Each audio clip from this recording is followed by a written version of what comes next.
Renungan Pagi menjadi Putra dan Putri Allah oleh Ellen G. White, 8 November 2021. Mari kita berdoa. Bapa kami yang di sorga, Allah pencipta langit dan bumi, laut dan segala isinya, Allah yang maha besar, maha kuasa, sumber segalanya, yang kami sembah selalu melalui anak-Mu yang tunggal, Yesus Kristus. Terpujilah Yesus, anak Allah yang maha tinggi, yang adalah penebus, penolong, penghibur, pengantara kami. Pada pagi hari ini kami bersyukur boleh bangun dan berbakti, dan sebagaimana membaca dan mendengarkan nasihat firman-Mu, kiranya ini menjadi sukacita dan pembaharuan bagi masing-masing kami. Beserta kami sepanjang perbaktian ini, kehendak-Mu yang jadi. Ampun kami akan dosa dan salah, karena kami berdoa hanya dalam nama anak Allah yang tunggal, Yesus Kristus, yang adalah Tuhan dan Juru Selamat kami. Amin. Renungan hari ini, tanggal 8 November 2021, berjudul Batu Kasar Dipoles untuk Bait Suci.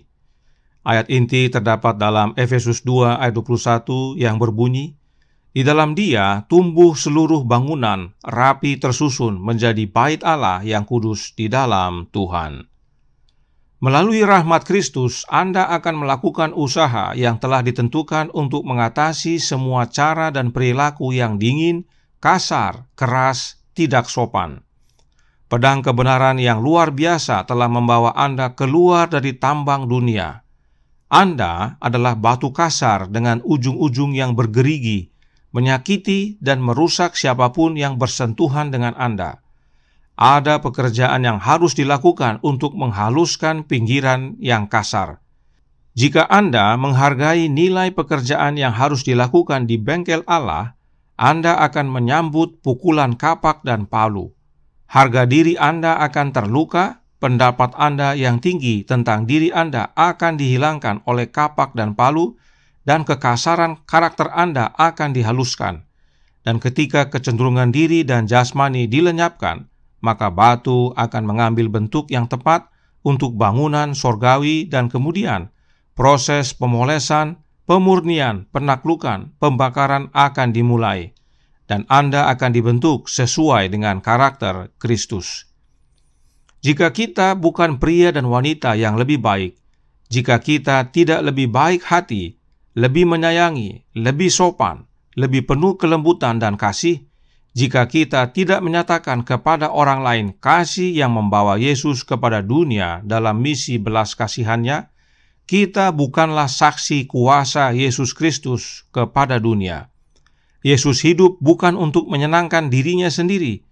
Ia datang untuk meninggikan, memuliakan, untuk membahagiakan semua orang yang berhubungan dengannya. Ia tidak pernah melakukan tindakan kasar, tidak pernah mengucapkan kata-kata yang tidak sopan. Adalah hak istimewa setiap remaja untuk menjadikan karakternya menjadi bangunan yang indah. Carilah Tuhan dengan sungguh-sungguh agar Anda dapat menjadi lebih dan lebih halus, lebih berbudaya secara spiritual. Terima kasih. Selamat pagi, saudaraku dalam Tuhan. Yang dimaksudkan dengan batu kasar adalah kita semua. Kitalah batu-batu yang harus dipoles untuk bait suci Allah. Roh Nubuat berkata dalam Membina Anak yang Bertanggung Jawab, halaman 69 paragraf 4, yang berbunyi, "Banyak dari antara kita adalah batu-batu yang kasar, yang berasal dari gunung batu. Tetapi apabila kebenaran Allah dikenakan kepada diri kita, maka setiap kekurangan dihilangkan, dan kita bersedia untuk bersinar-sinar bagaikan batu-batu yang hidup di dalam bait suci di sorga, di mana kita akan bergaul bukan saja dengan malaikat-malaikat suci, tetapi juga dengan Raja sorga sendiri." Kita yang adalah batu yang kasar menjadi bersinar oleh karena kebenaran Allah. Apa atau siapakah kebenaran Allah itu? Roma 3 ayat 21 dan 22 berkata, "Tetapi sekarang, tanpa hukum Taurat, kebenaran Allah telah dinyatakan, seperti yang disaksikan dalam kitab Taurat dan kitab-kitab para nabi, yaitu kebenaran Allah karena iman dalam Yesus Kristus, bagi semua orang yang percaya, sebab tidak ada perbedaan." Kebenaran Allah itu adalah Yesus Kristus. sebagaimana yang telah disaksikan oleh kitab Taurat dan kitab-kitab para nabi. Benarkah demikian? Tentu benar.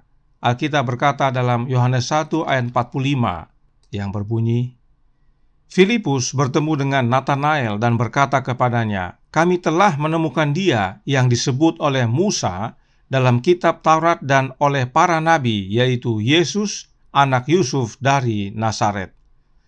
Jelas sekali bahwa Yesuslah sang kebenaran Allah. Yesuslah yang memoles kita sehingga kita layak menjadi batu-batu dalam bangunan bait Allah yang kudus. Nah, sekarang pertanyaannya adalah, bagaimana caranya? Mari kita ikuti penjelasan Roh Nubuat berikut ini. The Bible Echo, Oktober 8, tahun 1894, paragraf 4, menyatakan, kita telah dipahat sebagai batu kasar dari tambang dunia. Akankah Dia meninggalkan kita dengan sikap kasar kita, membiarkan kita mempraktekkan tingkah laku yang tertutup, dan menunjukkan sikap mementingkan diri? Tidak pernah. Dia membawa kita ke bengkelnya untuk ditata dan dibentuk kotak, dipoles dan diselesaikan untuk bangunan sorgawi, karena kamu akan disusun menjadi bait suci yang kudus bagi Tuhan. Ketika kebenaran diterima, karakter kasar berubah, dan keduniawian, keegoisan, dan kesombongan bekerja di luar hati. Siapakah yang mengeluarkan kita dari tambang batu dunia untuk dipersiapkan menjadi batu mulia bagi bait suci Allah? Di bengkel siapakah kita dipoles dan dipersiapkan untuk jadi batu bagi bait suci Allah? Signs of the Times, April 15, tahun 1889, paragraf 9, menjawab, kebenaran Allah adalah parang perkasa yang telah memisahkan kita dari dunia, dan sekarang kita telah dibawa ke bengkel Allah untuk dipahat dan dibentuk kotak serta dipoles untuk bangunan sorgawi. Kita harus menjadi batu hidup di bait Allah.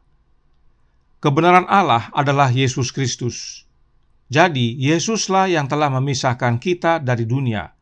Yesuslah parang perkasa yang memotong kita, batu-batu kasar dari tambang dunia, yang kemudian dibawa ke bengkel Allah untuk dibentuk dan dipoles, agar siap menjadi batu bagi bangunan bait kudus Allah. Bagaimana caranya kita dibentuk dan dipoles? Kita kembali ke kutipan sebelumnya, yang berkata, ketika kebenaran diterima, karakter kasar berubah dan keduniawian, keegoisan, dan kesombongan bekerja di luar hati. Artinya, kebenaranlah yang membentuk dan memoles kita. Namun, kembali bagaimana caranya?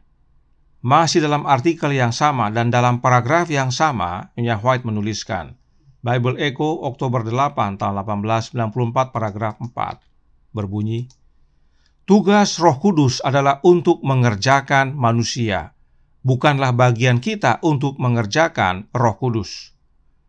Roh Kuduslah yang mengerjakan pembentukan dan pemolesan kita. Nah, siapakah Roh Kudus ini? Ingat tadi dikatakan bahwa ketika kebenaran diterima, karakter kasar berubah dan keduniawian, keegoisan, dan kesombongan bekerja di luar hati. Artinya, kebenaran yang memoles kita. Siapakah kebenaran? Dia adalah Yesus Kristus. Lalu, bagaimana hubungannya Yesus Kristus dan Roh Kudus? Life Sketches of Ellen G. White, halaman 323, paragraf 2, menjelaskan. Parang kebenaran yang perkasa telah membawa mereka keluar dari dunia sebagai batu kasar yang harus dipahat dan dibentuk kotak serta dipoles untuk bangunan sorgawi. Mereka harus ditatah oleh para nabi dengan teguran, amaran, peringatan, dan nasihat agar mereka dapat dibentuk menurut pola ilahi. Ini adalah pekerjaan khusus dari penghibur untuk mengubah hati dan karakter agar manusia dapat mengikuti jalan Tuhan. Nah, dari kutipan ini dijelaskan bahwa pekerjaan untuk membentuk dan memoles batu kasar itu adalah tugas khusus sang penghibur. Tadi dikatakan Roh Kudus yang mengerjakan, kemudian Yesus juga yang mengerjakan. Ada berapa yang mengerjakan pembentukan dan pemolesan batu-batu kasar ini? Roh Nubuat menjawab. Mari kita baca yang berikut ini. Early Writings halaman 190 paragraf 1 berkata, Dia juga berjanji untuk mengirimkan penghibur, Roh Kudus, untuk menuntun mereka ke dalam seluruh kebenaran.